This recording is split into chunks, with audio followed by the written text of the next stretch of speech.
మార్చి వరకు వస్తుంది.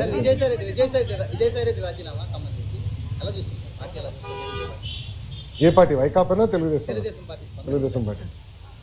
ఇప్పుడు ఒకటన్నా, తల్లి చెల్లికే జగన్మోహన్ రెడ్డి గారిపై నమ్మకం లేదు, ఇంకా పార్టీలో ఉన్న నాయకులకు ఎలాంటి నమ్మకం ఉంటుంది? నేను ఎప్పటి నుంచో చెప్తున్నా, వైకాపా నాయకులు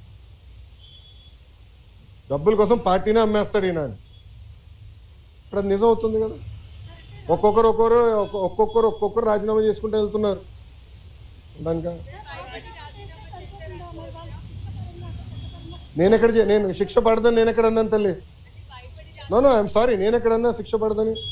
ఇప్పుడు లిక్కర్ కానివ్వండి, ఇప్పుడు ఒకటమ్మా, 2019 నుంచి 24 వరకు మేమందరం ప్రజల్లో ఉన్నాం. పాదయాత్రలో కూడా నేను చెప్పా, ఎవరిని నేను వదిలిపెట్టాను, ఏ అధికారులు రాజకీయ నాయకులు చట్టాన్ని ఉల్లంఘించారు ఎవరిని వదిలిపెట్టాను. ఇప్పుడు దర్యాప్తు జరుగుతుంది, ఇన్వెస్టిగేషన్ జరుగుతుంది, త్వరలోనే అన్ని బయటకు వస్తే నేను భావిస్తున్నాను. So let investigation get completed అమ్మా. ఇక్కడ విజయసాయి రెడ్డి గారు ఉన్నారు, లేదంటే ఎల్లయ్య పుల్లే ఉన్నారు అనేది టైం విల్ ఉన్నట్టాలి కదమ్మా. సో ఇన్వెస్టిగేషన్ జరగకుండా నేను ముందలే మాడతాం కూడా కరెక్ట్ కాదు. Let investigation happy. Yes yes, మీరు కాకినాడ పోర్ట్ విషయం కూడా మీ అందరు తెలిసిన విషయమే. కాకినాడ పోర్ట్ కూడా అడ్డగోలుగా తుపాకులు పెట్టి రూపాయి ఆస్తిని సుమారుగా 6 పైసలకి కొట్టేసడానికి ప్రయత్నించారు. కొట్టేశారు, క్షమించాలి, ప్రయత్నం కాదు, కొట్టేశారు, ట్రాన్స్ఫర్ చేసుకున్నారు.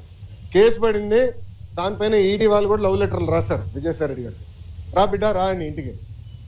అన్నీ బయటకు వస్తున్నాయి కదా. సిమిలర్ వ్యాషన్ దీనిపైన కూడా కంప్లైంట్లు వస్తాయి, తప్పనిసరిగా యాక్షన్ తీసుకుంటాం.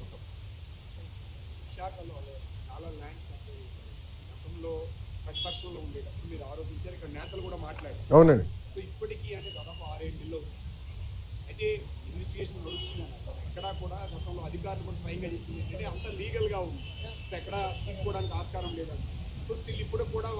సో ప్లీజ్ బీ పేషెంట్, ఓపిక పట్టండి స్వామి, దర్యాప్తు జరుగుతుంది కదా. అవునండి.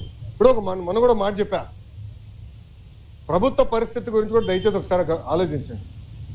గత ప్రభుత్వం చేసిన అవినీతులు అన్నిటిపైన ఒకేసారి నేను దర్యాప్తు చేయాలంటే ఇంకా లా అండ్ ఆర్డర్కి పోలీసులు మిగలరమ్మా. ఎందుకంటే భూ అక్రమాలు కానీ, ఇసుక అక్రమాలు కానీ, మద్యం అక్రమాలు కానీ, గాలి కూడా అమ్మేశారు స్వామి. ఇంకా లా అండ్ ఆర్డర్కి పోలీసు ఉండేదాకా ఉండదు. ఎందుకంటే ఒక్కొక్క ఇన్వెస్టిగేషన్ చాలా డీప్గా వెళ్ళాలి, పకడ్బందీగా చేయాలి. ఇప్పుడు లిక్కర్ ఉంది, చాలా పకడ్బందీగా చేస్తున్నారు.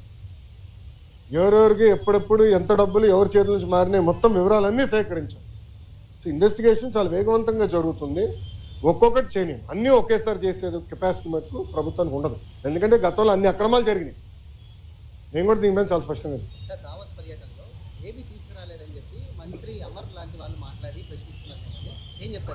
అరే కోడిగుడ్డుని నేను సూటిగా ప్రశ్నిస్తున్నా. మీరు మంత్రిగా ఉన్నప్పుడు మీరు ఏం తీసుకొచ్చారు ఆంధ్రాకి? ఏం తీసుకొచ్చారు చెప్పండి. ఇప్పుడు మేము మాకు ఇప్పుడే థ్యాంక్ యూ అన్న, 7 నెలల్లో 6,33,568 కోట్ల రూపాయలు పెట్టుబడులు తీసుకొచ్చాము.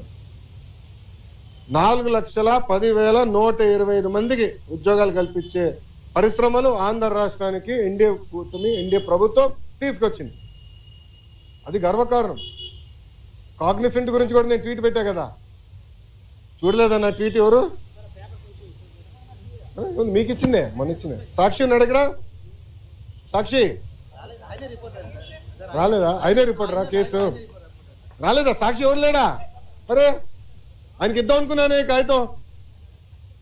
ఇదన్నా చూడరా భయ్, కళ్ళు తెరువు అని అనుకున్నా. ఇప్పుడు మీరు చూడండి, బాబు గారి డావోస్కి దాదాపు 1997 నుంచి వెళ్తున్నారు.